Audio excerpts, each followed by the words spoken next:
آپ یہ نہیں جانتے کہ اللہ بڑے حیرت انگیز طریقوں سے کام کرتا ہے جنہیں آپ کبھی نہیں سمجھ سکتے۔ تو بس اتنا یقین رکھیں کہ جسے آپ اپنا اختتام سمجھ رہے ہیں وہ ایک حکم سے آپ کا آغاز بنا دیا جائے گا۔ تم ابھی ان لوگوں کو دیکھ کر جن کو وہ سب مل گیا ہے اپنی دعاؤں میں کئی سالوں سے مانگ رہے ہو، سوچتے ہوگے کہ وہ کتنے خوش نصیب ہیں، جبکہ مجھے تو اللہ نے وہ دیا ہی نہیں۔ یہ اللہ ہم سے ایک جیسی محبت کرتا ہے۔ ابھی دعاؤں کا وقت ہے، اس لیے اللہ نے ہمیں دعاؤں میں لگا رکھا ہے۔ اس کے بعد قبولیت کے معجزوں کا وقت بھی آئے گا۔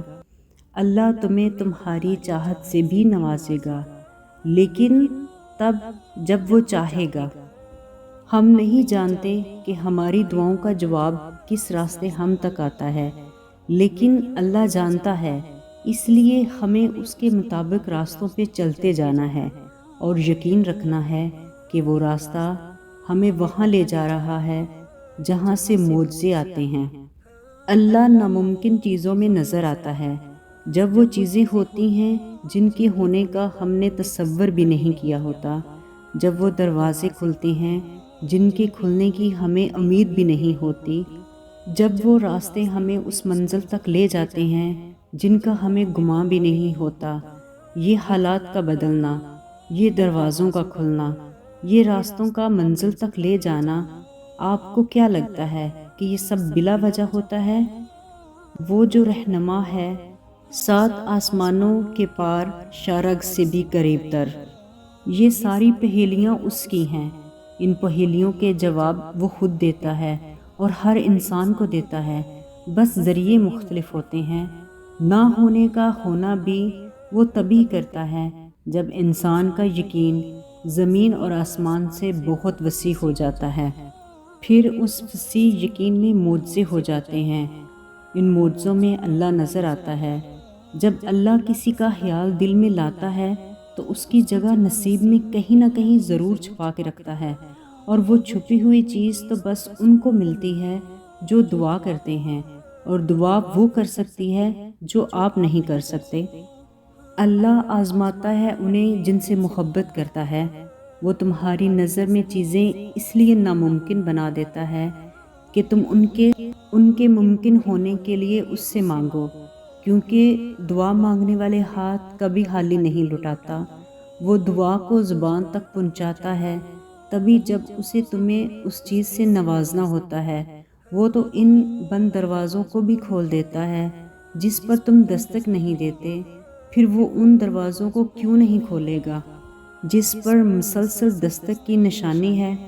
تم مانگنے سے پہلے ہی دعا کی قبولیت اور ناقبول ہونے کے وسوسوں میں پڑ جاتے ہو، جبکہ تمہارا کام ہے صرف مانگنا اور اس کا کام ہے عطا کرنا۔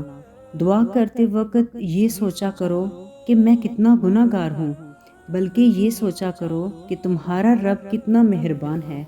وہ گناہوں کے سمندر میں ایک قطرہ توبہ کا بہا دیتا ہے، وہ ہزار آنسوؤں کی قطار میں ایک ندامت کا آنسو پار لگا دیتا ہے۔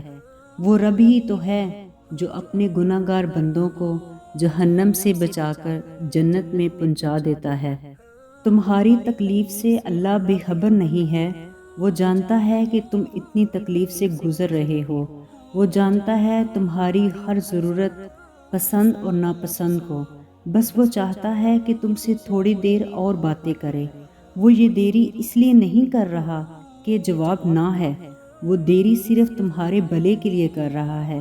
تمہیں دیر سے سمجھ آئے گی، لیکن ایک دن تمہارے سوال کا جواب تمہارے پاس ہوگا۔ آپ کی دعاؤں کے درمیان ہمیشہ ایسے لمحات بھی آتے ہیں جب آپ کی مدد کے لیے اپنی خاص نشانیاں بھیجتا ہے، لیکن ہم اکثر ان نشانیوں کو نہیں دیکھتے، صرف اسی ڈر سے کہ وہ اگر ہمارے حق میں نہ ہوئی تو۔ تب ہم بس اسی جنگ میں مصروف ہوتے ہیں کہ نشانیوں کو دیکھیں یا نظر انداز کریں۔ اس لیے جب ہم ان نشانیوں کو نہیں دیکھتے تو ہمارے حالات مزید خراب ہو جاتے ہیں، پھر اللہ انہیں اپنی مرضی سے ہمیں وہ نشانیاں دکھاتا ہے۔ جب ہم خود اپنی آنکھیں نہیں کھولتے تو پھر اللہ ہماری آنکھیں کھولتا ہے، کبھی ہمیں توڑ کر تو کبھی ہمیں جھنجھوڑ کر۔ جانتے ہو کہ اللہ کی اتاری ہوئی ہر آیت میں تمہارے لیے کوئی نہ کوئی جواب ہوتا ہے، کوئی نہ کوئی اشارہ ضرور ہوتا ہے۔ اللہ جانتا ہے ہر اس درد کو جو تم لفظوں میں بیان نہیں کر سکتے، ہر اس تکلیف کو جو تم اندر ہی اندر کھائے جا رہی ہے۔ تمہارا کوئی بھی درد اس کے علم سے باہر نہیں، تو کیا اسے علم نہیں ہوگا کہ کون تمہاری تکلیف کا ذمہ دار ہوگا؟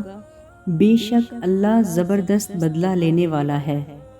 اللہ ہر اس شخص کو اس کے کیے کی سزا دیتا ہے۔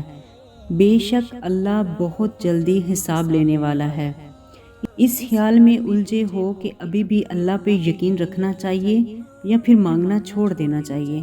جب آزمائش کا زور سخت ہو جائے تو جان لینا کہ تمہاری تکلیف کا آخری مقام ہے، کیونکہ معجزے ہونے سے پہلے سب کچھ اتنا ناممکن ہو جاتا ہے کہ اللہ پر یقین رکھنا بھی مشکل لگتا ہے۔ آسانیاں آنے سے پہلے چیزیں اتنی خراب ہو جاتی ہیں کہ جب تم سب ختم ہوتا ہوا دکھائی دیتا ہے۔ اب ذرا سوچو کہ دو جہانوں کا خالق صرف اور صرف آپ کی باتیں سننے کے لیے آپ کے ساتھ بیٹھتا ہے، آپ کا دوست بن کر، آپ کا رازدار بن کر، صرف آپ کے لیے وہ اپنا وقت نکالتا ہے، حالانکہ آپ اس کے لیے کیا ہیں اس کے سامنے۔ تو پھر بتاؤ، ابھی بھی ڈرنے کی کوئی گنجائش ہے؟ اب بھی کوئی وسوسہ باقی ہے قبولیت کے حوالے سے؟ جب اللہ نے سن لیا ہے تو ساری فکروں سے آزاد ہو جاؤ، کیونکہ تمہارا کام ہے دعا کرنا۔ اس نے اپنے ذمے لے لیا ہے، اس سے بہتر ذہانت والا کوئی نہیں ہے۔ دعا تب اثر کرتی ہے جب تم پابندی سے لیتے ہو، ویسے ہی دعائیں بھی تبھی اثر کرتی ہیں جب تم انہیں مسلسل مانگتے ہو۔ جیسے دعا آہستہ آہستہ تمہاری تکلیف کو راحت میں بدل دیتی ہے، ویسے ہی دعائیں بھی آہستہ آہستہ تمہارے لیے قبولیت میں بدلتی ہیں۔ بس اللہ پر یقین رکھو۔ قبولیت کا لفظ اگر دلاسے کے سوا کچھ نہ ہوتا تو حضرت زکریہ علیہ السلام کو کیوں عمر کے آخری حصے میں اولاد سے نوازا جاتا؟ حضرت یوسف علیہ السلام کو کیوں حضرت یعقوب علیہ السلام سے واپس ملوایا جاتا؟ حضرت ہاجرہ کو کیوں تپتے ہوئے صحرا میں پانی پلایا جاتا؟ حضرت نوح علیہ السلام کے لیے عرش سے طوفان کیوں اتارا جاتا؟ حضرت یوسف علیہ السلام کو مچھلی کے پیٹ سے کیوں زندہ اگلوایا جاتا؟ حضرت ابراہیم علیہ السلام کے لیے کیوں آگ کو ٹھنڈا کیا جاتا؟ حضرت موسیٰ علیہ السلام کو کیوں سمندر کے 2 حصوں میں بٹھا دیا جاتا؟ حضور علیہ السلام کی انگلی کے ایک اشارے پر کیوں چاند کو توڑ دیا جاتا؟ تم جو سوچتے ہو کہ کیا کر سکتی ہے دعا، اب بتاؤ کیا نہیں کر سکتی دعا؟ جب دعا یقین کے ساتھ بھجوائی جاتی ہے تو تب عرش پہ معجزوں کی تیاری ہوتی ہے۔ دعا کرو، پھر چاہے تم کتنے ہی بے بس کیوں نہ ہو، پھر چاہے سب کچھ ختم ہی کیوں نہ ہو گیا ہو، پھر چاہے تم زندگی سے کتنے ہی مایوس کیوں نہ ہو گئے ہو، پھر چاہے تمہیں حالات نے کتنا ہی کیوں نہ تھکا دیا ہو، کچھ بھی ہو جائے، کتنے بھی کمزور کیوں نہ پڑ جاؤ، بس ہمیشہ یاد رکھنا تمہارے پاس اب بھی نصیب بدلنے کا موقع ہے۔ یقین کرو، ایسے ٹوٹ کر دعا کرنے والوں کے لیے ایسے معجزے ہوتے ہیں جو ساری رکاوٹوں کو توڑ کر رکھ دیتے ہیں، ہمیں اللہ کے کن سے جوڑ دیتے ہیں۔ ہاں، تمہارا رب تمہاری دعا جلدی قبول کرنے والا ہے۔ ہاں، یہی دعا جو ابھی تمہارے دل میں آئی ہے، تمہارے رب نے دیکھے ہیں تمہارے آنسو، تمہاری سسکیاں، تمہارا تڑپنا۔ فکر مت کرو، بس تھوڑا اور انتظار۔